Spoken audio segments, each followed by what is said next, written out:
have to put these 2 end caps into the chicken coop for storage because that's the only place we have to store things. And the reason why we're storing them, we need to protect them because those are parts that are kind of specialty parts. I don't know if we could get replacement. I'm sure if we do find replacement items like that, they're going to be very expensive. So for right now, we're storing them in the chicken coop so we can get them out of the way inside the trailer so that we can work on the other things.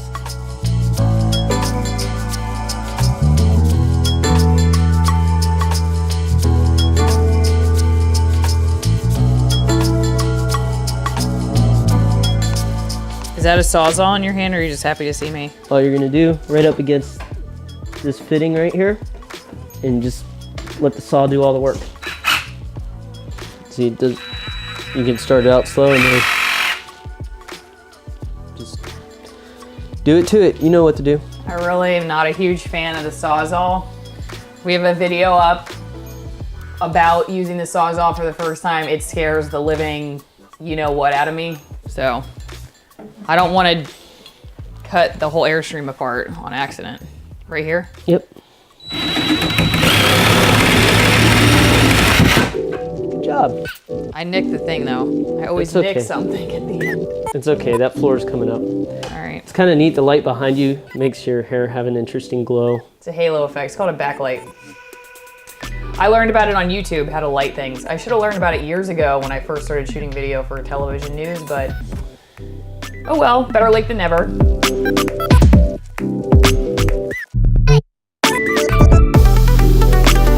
can tell where water's infiltrated because on the screws, the screws that are used are they're steel. So they're capable of rusting. And so whenever you find surface rust on the screws, you can tell it's from water getting to it, causing rust. The rivets are all aluminum, so aluminum doesn't rust. But you can just see, and you can see it too, especially with like certain parts of the insulation. You can see where water's gotten in to certain parts. So it's a good thing we're doing all this, really. It'd be a shame to put all that work into like making the inside nice. I believe the saying goes, putting lipstick on a pig. So I was asking you earlier, like, do you still think that $12,200 was a good deal for this? Or do you think now that we're seeing the water damage that we spent too much? No, I think we could have probably talked it down a little more had we known some of this stuff, but I mean, the reality is you won't know it until you look at it. I mean, some of the giveaways, some of the clues were they redid all the flooring. So it certainly covered up. They cut out extensive rot already. So, no, I just think it's good we're doing what we're doing. And the trailer still seems to have good bones. So we'll know a lot more once we see the frame. The frame's gonna be the telltale. If we don't have to do any work to the frame that it's all sitting on, then we're doing really good. And all the rest of this stuff is just a matter of putting stuff back together.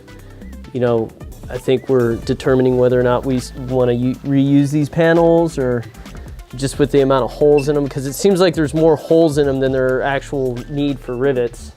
Because even you yourself were saying that you were drilling out rivets that didn't seem to rivet to anything. So time will tell.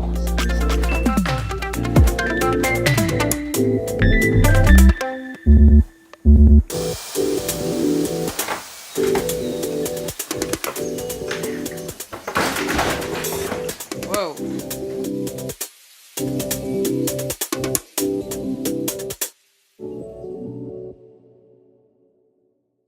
They look intact, but see, you can see here so when they built these,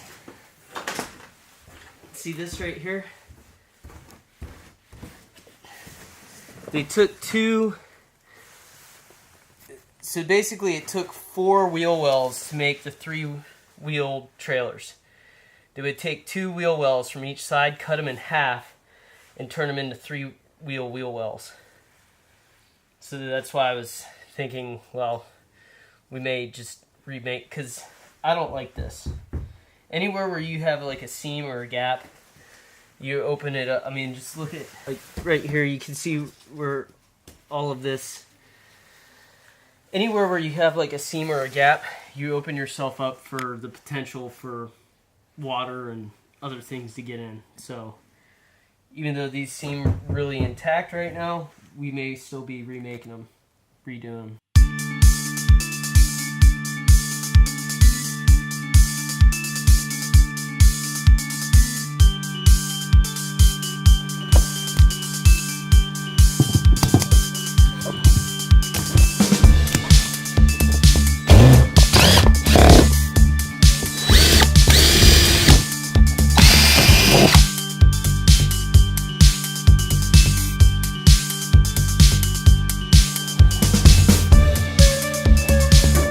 You want to check on that end and see if it's free. There might be some rivets left on the floor of it.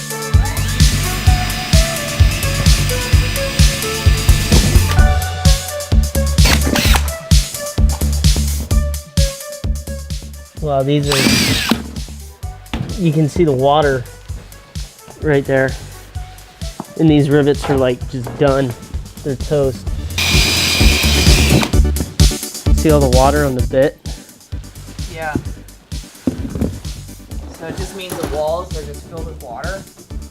Well, it just means that there's some kind of leak coming from somewhere. Which means we would have, it's good that it just keeps reaffirming why we're doing this.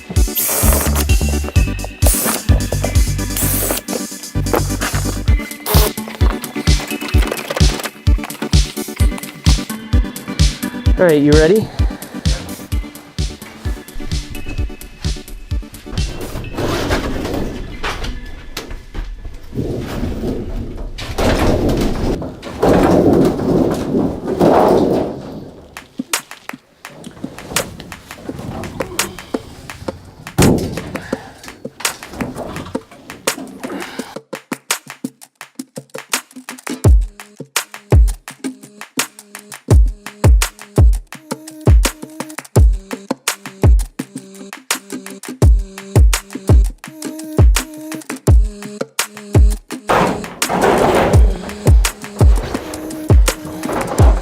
See all the condensation there? Or the water? That's, yeah, don't look at me, look at that. Oh yeah, like right there. Yeah, all the way across that whole side is wet.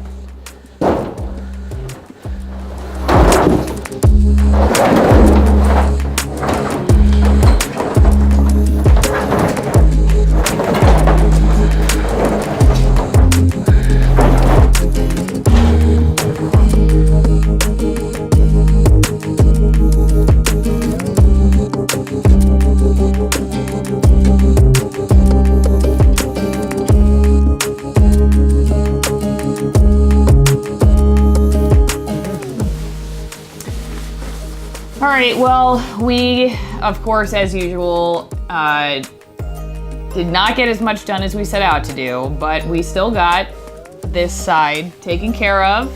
So that's a success, and have found some concerning spots. Yeah, there's definitely some water getting in at certain joints, certain seams. So anticipated it. It's kind of a good thing. Honestly, I'd rather know it for a fact than to be wondering.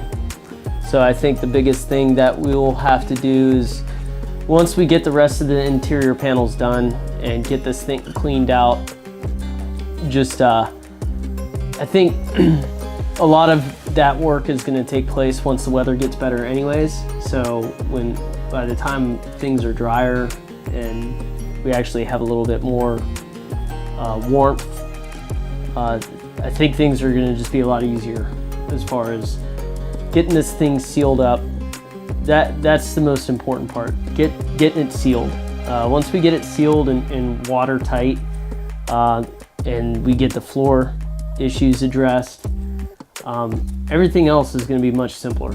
Now I asked you, like, since we're finding wet insulation, we're finding a lot of fiberglass that's black and moldy and wet, and places where obviously we have leaks. The question always is, like, did we overpay for the Airstream? Lynn says no. No. We paid $12,200. We have other videos if you check them out on our channel, actually the day of the purchase, which was a fun day. He wanted $15,000. We brought cash and gave him $12,200. That's what we settled on. And you just never know what you're gonna find with one of these trailers, because there's really no way to know what's behind the walls until you start taking them apart, and nobody's gonna let you do that on the day you buy it. So you're always taking a chance, but every time we find something that's gonna need more attention, it's like, oh, no, that was a $500 or $1,000. Had we known it, we could have talked him down, but what are you gonna do? Hindsight 2020. Yeah, I mean, I don't think we got ripped off. I think she still got good bones, and I think, you know, that was part of the reality. Is to have a trailer of this size, like brand new, it's almost $200,000 expense is what that is. So we're not going to come anywhere near that by the time we're done working on this thing. So I still think that's a success. 2,000, is that what you said? I said 200,000. 200,000. Yeah, we could have gotten cheaper trailers. There are cheaper trailers out there. Yeah. But we were going to incur a huge expense either going to see them and then deciding whether or not we were going to pull the trigger on that. We were going to end up with a trailer that somebody would have already gutted for us, which again, you know, I think the process of gutting it yourself is more educational than anything else. We're always going to have intentions of keeping as much, you know, reusing as much as we can. But that being said, you know, we're going to do what we need to do to make sure it's done right and there's longevity with it. But, you know, we're learning a lot along the way as we do it. So I don't feel the least bit bad about it. And it's just, for me, it's kind of, well, good to know. Like, you know, if we had maybe made the decision that we weren't going to go this far with it and we were just going to redo the inside without even taking a look at what was underneath the skin. Yeah, just aesthetics. I think we would have. Because then we'd be like, this is a lot more work than we signed up for, but we knew we were gonna be signing up for this kind of thing anyway. I mean, when you're buying an Airstream, and we're no experts, this is our first and we're learning as we go, it just is one of those deals where each person's priorities are gonna be different. So depending on time and labor, I mean, maybe you wanna buy one that's ready to live in, and that is worth extra money, like it just is. You know, we didn't want to take out a loan or go into debt, so we knew we had a certain price range, and the reality is in our price range we were probably going to have to take things apart anyway. Oh yeah, well there was a couple that we looked at before that we were like, oh my gosh. Like, yeah, and you just have to know what you're getting into and just check your expectations and try to figure out ways to feel like you're making progress, even if it feels like it's taking forever. Just be like celebrating the little things that you get done, because it is a marathon, and I didn't even think about how much of a marathon it was going to be when we first got it, but I should have, because man, I'll tell you, 80% of the people that were getting rid of their Airstreams were people that just got to that point where they're like, this is going to take way longer than I thought, and I don't have that kind of time.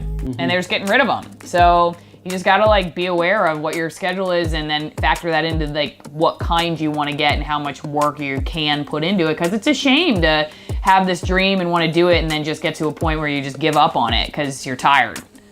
Yeah, we're not there, and we're not gonna get there. But I looked at it the same way as, you know, everybody knows that guy. It's like, oh, I'm gonna restore this car. And they get it in their garage, they get through 2 cases of beer, and the whole car's ripped apart, and then they're like, oh my gosh, what am I gonna do now? Right.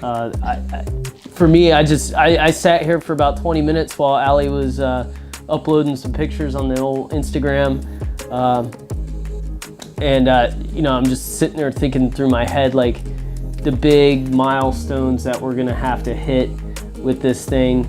And for me, you know, we're hitting a big milestone right now. Like this, having this gutted as much as we do, we've got probably another 40% or so left of the interior skins to do. Once we have all these skins down, then we can start really taking a look at the floor.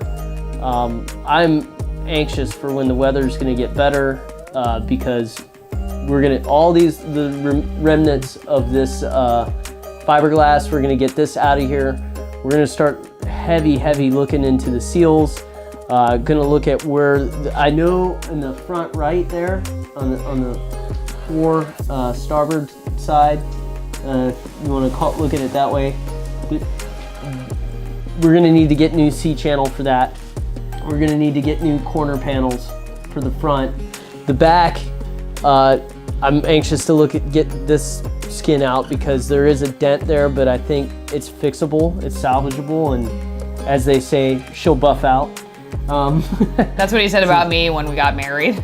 Oh, just kidding. No. But thank you for bearing with us through the Nevada videos and everything else. Nevada. It's been a while since we've worked on the Airstream. I think the last time was Nevada.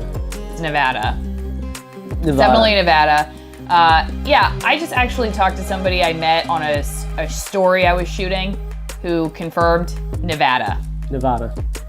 Anyway, but we really haven't done anything since New Year's Day, I think, and now it's mid-February. So it's been 6 weeks since we together have worked on it, and you know, we do the best we can, but it's tiring. It's more tiring than you think. I mean, you look at it every day, it's like that we work on it, I think, okay, we'll get it all done. And then there's always something that you find that you're like, oh man, how do we get this off? Or how do we do that? And then you gotta find more space for the stuff you take out, and then that takes time, and then you're tired. Like, you're just tired by 4 or 5 hours in. So. Just little bites. Yeah. Little bites. Speaking of bites, it's time for dinner. I'm hungry. I'm starving. Yeah. So, all right, guys. Well, we'll see you next time when we are going to attack more of these panels. But don't forget to subscribe. Our Instagram is @offgridishliving. Offgridishliving on Instagram. And that's a wrap.